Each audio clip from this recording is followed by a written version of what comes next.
নমস্কার বন্ধুরা, welcome to my channel. আজ তোমাদের জন্য নিয়ে এসেছি একটা কেকের রেসিপি।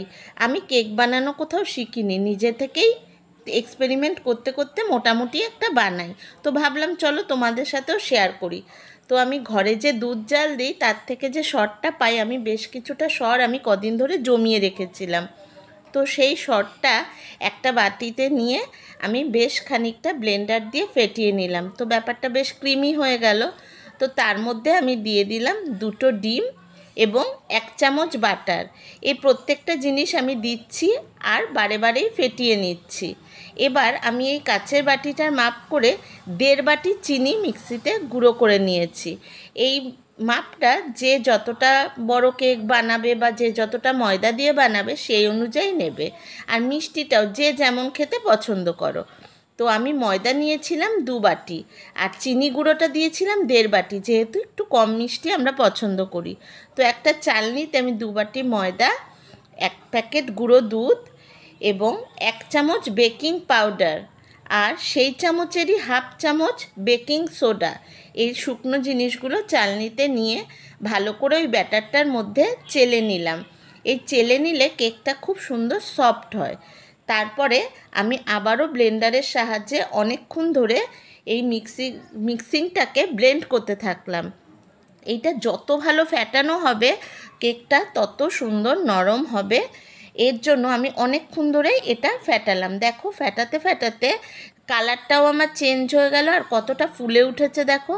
তোমরা ক্যামেরায় কতটা বুঝতে পারছো জানি না, আমি খুব সুন্দর ফুলে উঠেছিল এইভাবে ফ্যাটাতে ফ্যাটাতে। ফ্যাটানোটা ভালো হলে কেকটা খুব ভালো হয়।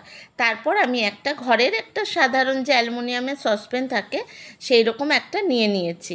তার মধ্যে সামান্য একটু বাটার আমি ব্রাশ করে নিলাম এবং একটু গুঁড়ো ময়দা সেই বাটারের ওপর দিয়ে ছিটিয়ে নিলাম। এতে কি হবে, কেকটা যখন আমি ডিমোল্ড করব তখন খুব সহজে সেটা চলে আসবে উঠে। এবার আমি ওই কেকের ব্যাটারটাকে ওই বাটিটার মধ্যে দিয়ে দিলাম। ফ্রিজে কিছুদিন ধরেই পড়েছিল কিছুটা ডার্ক চকলেট।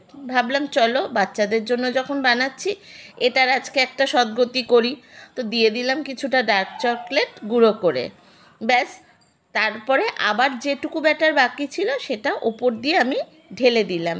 দিয়ে এবার পুরো বাটিটা আমি সমান করে দিলাম। ও তোমাদের তো বলতেই ভুলে গেছি, আমি ওই মিক্সিংয়ের মধ্যে একটু ভ্যানিলা এসেন্সও দিয়েছিলাম। সরি, সেটা না আমার ভিডিওটা নেওয়া হয়নি। তো একটু ভ্যানিলা এসেন্স দিয়েছি এবং বাকি চকলেটটা ভেঙে ওপর দিয়ে সাজিয়ে দিলাম এবং ঘরের কিছুটা কাজু ছিল সেটাও দিয়ে দিলাম। এবার এই ড্রাই ফ্রুটটা যে যার ইচ্ছা অনুযায়ী দিতে পারো। এবার আমি একটা ফ্রাইং প্যানে কিছুক্ষণ আগে বসিয়ে দিয়েছিলাম গ্যাসে লো হিটে, এটাও অনেকক্ষণ ধরে গরম হয়ে গেছে। তারপর আমি ব্যাটারটাকে ঢালার পর সসপ্যানটাকে একটু ট্যাপ করে গ্যাসে বসিয়ে দিলাম 1/2 ঘন্টার জন্য। 1/2 ঘন্টা পর যখন আমি ঢাকনাটা খুললাম দেখতেই পাচ্ছ কি সুন্দর ছুরিটা আমার একদম নিট অ্যান্ড ক্লিন এসছে। তার মানে কি কেকটা আমার পুরোপুরি রেডি। এবার রুম টেম্পারেচারে আসার পর কেকটা আমি এইভাবে একটা প্লেটের সাহায্যে উল্টে নিলাম। দেখো বাটিটা কতটা ক্লিন ওই বাটার আর ময়দাটা দেওয়ার ফলে। এবার কেকটা আমি সোজা করে তোমাদের দেখাচ্ছি। যেহেতু আমি ক্যাডবেরিটা দিয়েছিলাম তো নিচ পোর্শনটা হয়েছিল পুরো ক্যাডবেরি ফ্লেভারের আর ওপরটা হয়েছিল ভ্যানিলা ফ্লেভারের। খেতে কিন্তু দারুণ হয়েছিল কেকটা। আর কতটা সফট হয়েছিল সেটা তোমাদের কেটে দেখাচ্ছি, চলো। এইবার আমি কেটে তোমাদেরকে একটু দেখিয়ে দিচ্ছি। কেকটা খুব নরম হয়েছিল, দেখো ভেতর থেকে কতটা জালিদার এবং সফট হয়েছিল।